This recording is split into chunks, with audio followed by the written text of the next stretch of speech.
भंजनगर रे पुणी water park पर्यटकों ପାଇଁ खोलिला।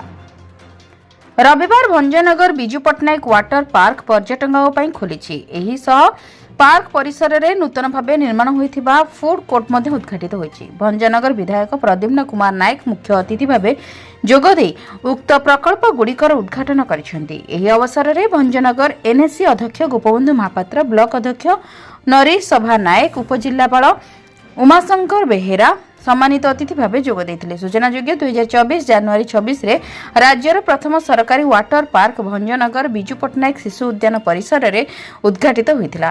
पूर्वतन मंत्री विक्रम केशरी आरुक द्वारा भंजनगर पर्यटन एक केन्द्र स्थली करबा पई बिजू पट्टनायक शिशु उद्यान और जल क्रीड़ा पई स्वतंत्र व्यवस्था करथिले, किंतु परिचालन त्रुटि जोगु यह किछि मास चलिबा परे गत जून रे पार्क बंद हो जाइतिला। भंजनगर विधायक नायक यह जानिबा परे वाटर पार्क पुणी कार्यक्षम पई पदक्षेप नेथिले, जहा फल रविवार उक्त वाटर पार्क पर्यटकों पई खोलिछि। उक्त कार्यक्रम रे भंजनगर अक्षण जंत्री संजय कुमार प्रधान, डह सहकारी निर्वाही जंत्री पंचू बेहेरा, जंत्री शांतनु साहू, असलम खान, भंजनगर सहकारी जंत्री रश्मिरंजन रथ, भंजनगर सहकारी निर्वाही जंत्री संतोष कुमार पात्र समेत घुमुसर जिला सभापति नीलमाधव पात्र, ब्लॉक सांसद प्रतिनिधि रवींद्र कुमार गौड़, नगर सांसद प्रतिनिधि संतोष कुमार तियाड़ी, भाजपा नेता कुबेर प्रधान, शिवशंकर प्रधान, धोबा गौड़ प्रमुख उपस्थित थे।